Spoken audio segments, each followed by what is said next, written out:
ये जरूर वही होगी, अब तक मेरा इंतजार कर रही है। क्या हुआ दीदी? क्या किया इसने? क्या किया तुमने दीदी के साथ? मेरी कोई गलती नहीं है, ये तुम्हारे घर के सामने खड़ी थी, मैंने सोचा तुम हो। अंधे हो क्या? हम दोनों तुम्हें एक जैसी दिखाई देती है। तुम्हें मुझ में और इनमें कोई फर्क दिखाई नहीं देता? हमेशा नशे में रहती हो। चुप हो जाओ। मुझे क्या सपने में आएगा कि तुम्हारे घर में मेहमान आया है? हा? ये तो ऐसा हो गया जैसे रामायण में राम जी और सीता माँ के बीच द्रौपदी आ गई हो। देखिए, मुझसे गलती हो गई, मैंने गलती से आपको पकड़ लिया। वैसे आप हैं कौन? ये इस गांव में नई टीचर बन के आए हैं। अच्छा, अब ये कौन है? और ये टीचर के भैया हैं। ओहो, अपने बहन की रक्षा के लिए आए हैं। सिर्फ अपनी बहन की रक्षा के लिए नहीं, सारे देश की रक्षा के लिए आए हैं। ओहो, भैया सैनिक हैं। जब भी हमारे देश पर खतरा आता है तो उनसे लड़कर यही लोग हमारी रक्षा करते हैं। हमारा देश वैसे ही सुरक्षित है, ये क्या कर लेंगे? हम मजे से खाते हैं या मजे से पीते हैं। देखो, मैं तो सिगरेट भी पीता हूँ। हमारे पास सब कुछ है, ये क्या बचाएंगे? आए बचाने हैं। मैं तुम्हें बताता हूँ कि मैंने क्या बचाया है। बताओ क्या बचा है? जब जब दुश्मन देश ने हमारी धरती माँ को नुकसान पहुँचाने की कोशिश की, तब तब हमारे जवानों ने अपने जान की बाजी लगा दी। कारगिल युद्ध में जब हमारे पड़ोसी ने हम पर आक्रमण किया, तब तब हमारे जवानों ने अपने जान की परवाह किए बिना दुश्मनों को अपनी धरती माँ की रक्षा करने के लिए यहाँ से मार भगाया। ऐसी रक्षा की है मैंने। कौन सा तीर मारा है? बड़ी बड़ी बात करते हो हैं? पूरा पाकिस्तान मेरे इस जेब से भी छोटा है, और उससे लड़ने के लिए तुमने इतने साल लगा दिए, खुद को महान कहते हो। ये सब क्या है? तुम्हें पता है तुम क्या बोल रहे हो? देश के लिए इन्होंने अपना हाथ गंवा दिया। अच्छा, और इनके साथ तुम ऐसे बात कर रहे हो? सरकार ने इन्हें अपने गांव में 5 एकड़ जमीन दी है। हाँ, हाथ तोड़वाने के लिए सरकार ने इन्हें 5 एकड़ जमीन दी। इस हिसाब से हाथ तोड़ने के लिए मुझे कितनी जमीन मिलनी चाहिए, ये सोच रहा हूँ मैं। अरे तुम अंदर चलो।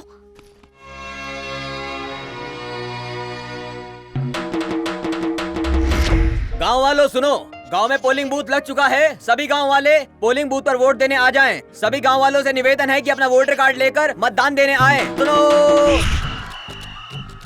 ये सब क्या हो रहा है? यहाँ पर बच्चों को क्यों लाए हो? वोट देने के लिए साहब। ये पिछले साल ही बड़े हुए। ये तुम लोग क्या बकवास कर रहे हो? सिर्फ 18 साल वाले ही वोट दे सकते हैं। मजाक मत करो। मैं मजाक नहीं कर रहा हूँ। मजाक नहीं तो और क्या है? ये तुम्हें बड़े लगते हैं?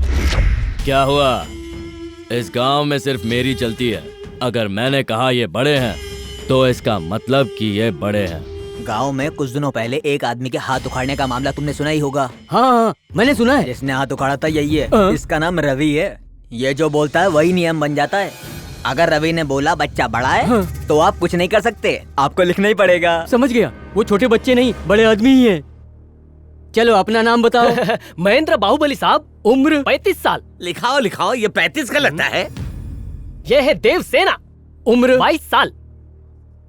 साहब जल्दी से इसका नाम लिखिए, क्योंकि मुझे किसी काम से जाना है। इसका नाम है भल्लाल देव और उम्र है 22 साल। ये कैसे काम कर रहे हैं आप? इन बच्चों का नाम वोटर लिस्ट में क्यों लिख रहे हैं? ये काम हम बड़ों का राष्ट्रीय अधिकार है। सरकारी अफसर होने के बावजूद इन जैसों की हाँ में हाँ मिला रहे हैं। शर्म नहीं आती आपको? उनको देखो, चाहे वो 80 साल का बूढ़ा हो या ये 8 साल के बच्चे, सब वोट करेंगे। तुम यहाँ पर नहीं हो ना? अपने काम से काम रखो, ज्यादा दिमाग मत चलाओ। लिखो लिखो। हाँ लाओ। साहब इसका नाम लिखो। इसका नाम है कटप्पा और उम्र 40 साल, एक बड़ी कंपनी का मालिक। रुक जाओ, क्या नाटक चल रहा है? तुम यहाँ बच्चों का नाम लिख रहे हो जिन्हें वोट देने का अधिकार ही नहीं है। ये क्या राशन की लाइन है जो पूरे खानदान का नाम लिख रहे हो? इन बच्चों ने तो अभी ठीक से स्कूल भी नहीं देखा है। किसने कहा कि ये 40 साल के हो गए हैं? मैंने। और किसकी हिम्मत होगी? तुम इनके बाप हो क्या? तुम्हारी औलाद है ये? यहाँ क्या हो रहा है इससे तुम्हें क्या मतलब? इस गांव में इस उम्र के लोग अपनी माँ की गोद में घूमते हैं क्या? तू भी घूमता है? बता। घूमता हूँ। इस गांव के लोग ऐसे ही जीते हैं और यहाँ पर यही होता आ रहा है पिछले 50 सालों से। इस गांव के बड़े भी अपने बाप की उंगली पकड़ते हैं। अब समझ में आया, ये एक अलग गांव है, ये एक स्पेशल गांव है। चुप हो जाओ।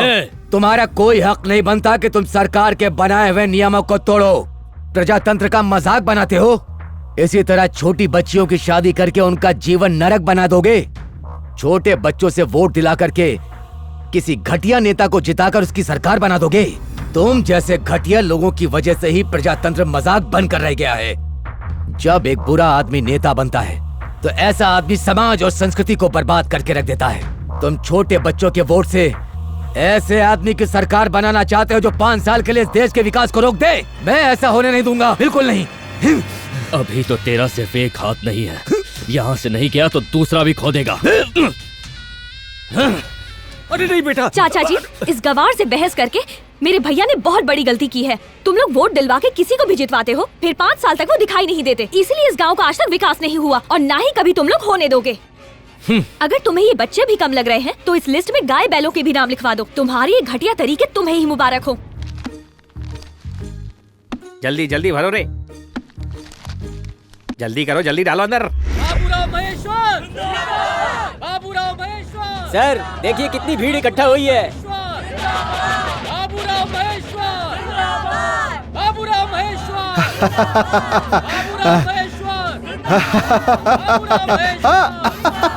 रवि इधर आजा।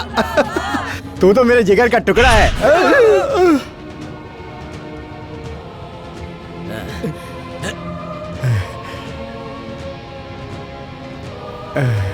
हमारे बाप जी, हमारे बाप जी, एमएलए बाप जी।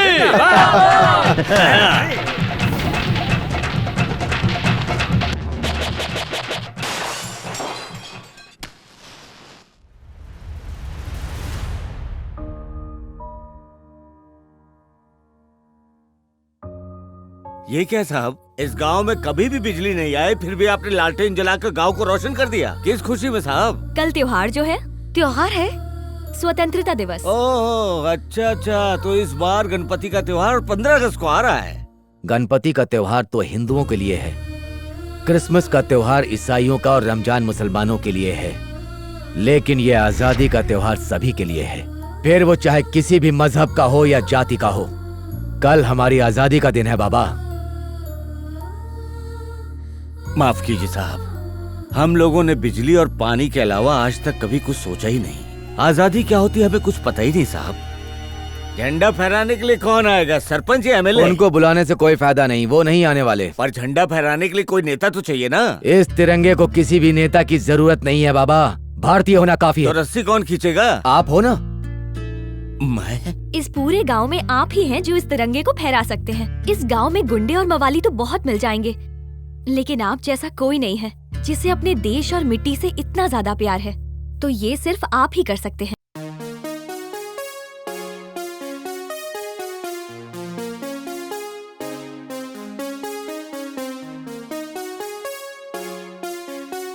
तुम लोग क्यों नहीं आ रहे हो? ये लो, अब जोर से बोलो, वंदे मातरम। वंदे मातरम।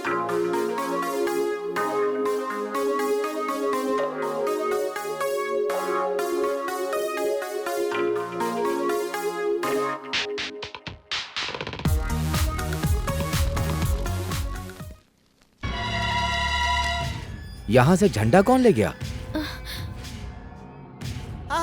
इन लोगों की इतनी हिम्मत! इस तरह से झंडे का अपमान कर रहे हो? रुक जाओ। ये सब क्या है? इन बेचारों को क्यों मार रहे हो? क्या किया इन्होंने? ये लोग तुम्हारी ही वजह से बिगड़े हुए हैं। जरा इनसे पूछो क्या किया है इन्होंने। क्या किया है? तुम्हारा हाथ पकड़ा क्या? तुम्हारी साड़ी खींची है क्या? तुम्हें देखकर सीढ़ी बजाई है? मेरी माँ का आंचल खींचा है बेवकूफ। ये झंडा मुझे मेरी जान से प्यारा है और ये लोग इसे जमीन पे डाल करके इस पर जुआ खेल रहे थे। क्यों रे? लेकिन रवि भाई, मुझे नहीं मालूम था कि झंडा देश का है। हम लोगों को लगा ये किसी पार्टी का झंडा है। Shut up! पार्टी के झंडे और देश के झंडे में तुम्हें फर्क नजर नहीं आता? इंसान हो या जानवर हो तुम लोग? इन्हें जानवर क्यों कह रहे हो? जब तुम्हारे दुश्मनों ने इस झंडे के सामने तुम लोगों को मारा तब क्या किया तुमने? तब तो कुछ नहीं किया। यहाँ तक कि एक मैच हारने पर भी लोग इस झंडे को जला देते हैं, तब तुम्हारे मन में बात नहीं आती? जाओ मारो उन्हें। न जाने कितनी पार्टियों ने ऐसा झंडा बनाकर पूरे गांव में लगाया है। ऐसे ही कपड़े पहनते हैं वो पार्टी वाले। सिर्फ जय जवान कह देने से इस देश का कुछ नहीं होगा।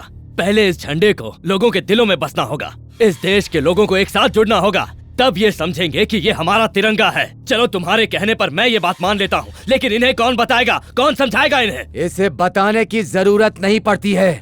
जब कोई बच्चा अपनी माँ की कोख से जन्म लेता है तो वो खुद ही दूध पीने लग जाता है। माँ उसे ये नहीं बताती कि उसे दूध कैसे पीना है। वैसे ये झंडा भी सभी के लिए माँ के आंचल के जैसा ही होता है। जब कोई सैनिक अपनी सरहद पर खड़े होकर दुश्मनों से लड़ता हुआ शहीद होता है तो किसी पुरस्कार के लिए नहीं बल्कि भारत माता की सुरक्षा के लिए शहीद हो जाता है। परमवीर चक्र पाने के लिए नहीं, उसकी आखिरी इच्छा होती है कि वो उसी देश में जन्म ले और शहीद होने के बाद इसी तिरंगे में उसे लपेटा जाए। अगर कोई भी मेरे सामने इसे किसी पार्टी का झंडा बताएगा तो मैं उसे जान से मार दूंगा। कारगिल हो या कश्मीर, अगर मुझे फिर से लड़ना पड़े तो ये जवान तिरंगे के लिए अपनी जान दे देगा।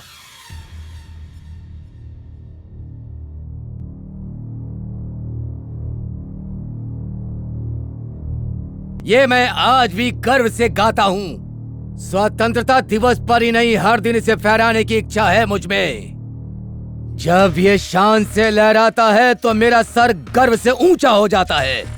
स्वतंत्रता दिवस का दिन लोगों के लिए छुट्टी का दिन होता होगा, लेकिन मेरे लिए नहीं।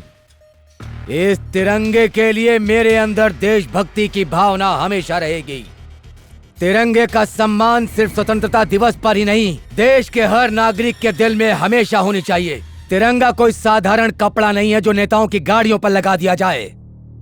ये वो कपड़ा है जिसके आगे हर भारतीय को सर झुकाना चाहिए। जय हिंद।